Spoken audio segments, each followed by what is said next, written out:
we also compare the left eye to the right eye. So sometimes the one eye will have an angle, but the other one won't.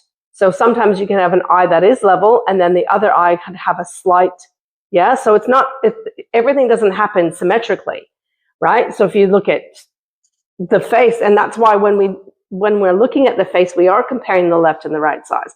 We're comparing the zones, we're comparing all of that. So when we look at eyelashes, sometimes people have more eyelashes on one side of the face than that on one eye than the other eye. Sometimes people will have shorter eyelashes. Sometimes people don't even have any lashes.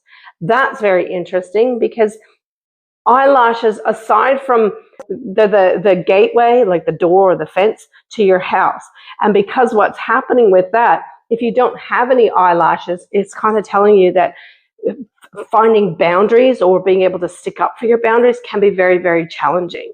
That now ties into the voice and not being able to have a voice, but it's mainly because at the heart center, for whatever reason, and this is what I talk about specifically with each client, I highlight, or I bring to the surface, I remind the person of an area of their life that has some challenges and how it's showing up, and that if I see it on your face now, it's a current challenge.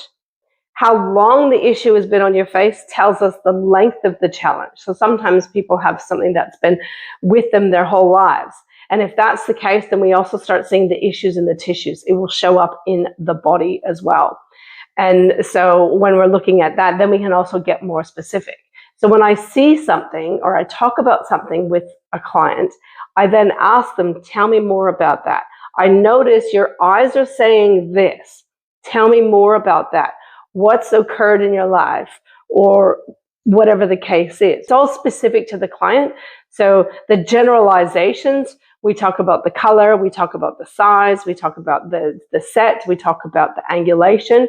There's some generalizations that we can talk about, but overall, it's really not until you get to the rest that you understand what's going on.